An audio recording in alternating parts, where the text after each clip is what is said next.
તમારું નામ? હું જીતેન સિંહ રાજપૂત અહીંયા નિકોલમાં રહું છું.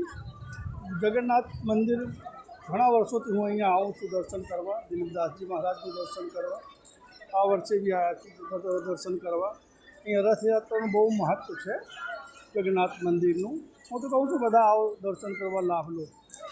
આ જે હાથીને શણગારવામાં આવે છે, ગજરાજને જે શણગારવામાં આવે છે, ખૂબ જ સુંદર કલાકારી કરવામાં આવે છે અને સૌથી પહેલાં સૌ પ્રથમ જે ગજરાજ હોય છે તે આગળ રહે છે. તો એના મહત્ત્વ વિશે તમે શું કહેશો? ગજરાજનું મહત્ત્વ આપણા હિન્દુ સંસ્કૃતમાં બહુ વધારે છે. એટલે અહીંયા તો જે ગજરાજનું શ્રૃંગાર કરવામાં આવે છે બહુ અદ્ભુત હોય છે और બહુ સુંદર હોય છે. કાર્યક્રમ બહુ ફર્સ્ટ ક્લાસ, બહુ સુંદર હોય છે અહીંયા કાર્યક્રમ. દર વર્ષે તમે આવો છો? હા, દર વર્ષે આવું છું. એમ આડા દિવસે બી અહીંયા દર્શન કરવા આવું છું. પણ આ દિવસે હું ખાસ આવું છું ફેમિલી જોડે. રથયાત્રાનો જે પર્વ છે એ દિવસે ભક્તો પહેલાં ભગવાનના દર્શન કરવા આવે છે, પણ રથયાત્રાના દિવસે ભગવાન ખુદ ભક્તોને દર્શન આપવા માટે આવે છે. તો એ ઉત્સવ કેવો રહે છે?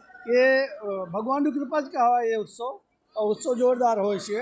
કેમ કે ભગવાન અહીંયા બેઠા હોય રોજ એક દિવસ ભગવાન મામન ત્યાં જાય છે. અહીંયા આમ પબ્લિકનું દર્શન આપતા જ જાય છે. એટલે પબ્લિકનું જે અહીંયા ન પહોંચી શકે એમનો લાભ મળી જાય છે.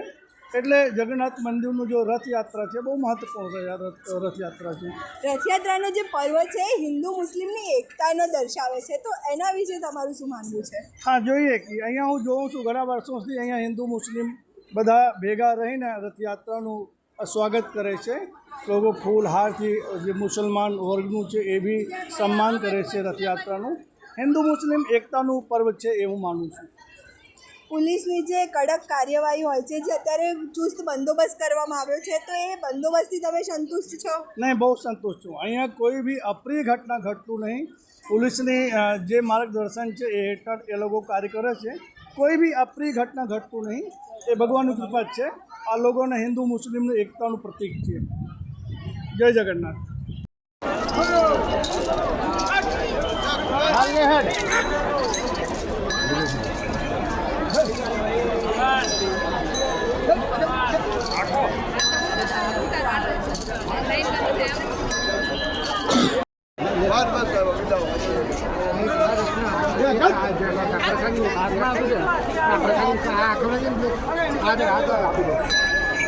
साइड में आ जाओ, साइड में पाछड़ आई जाओ, थोड़ा पाछड़ आई जाओ.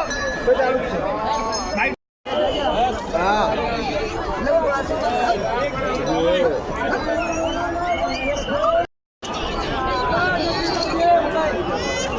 ये बेटा बजो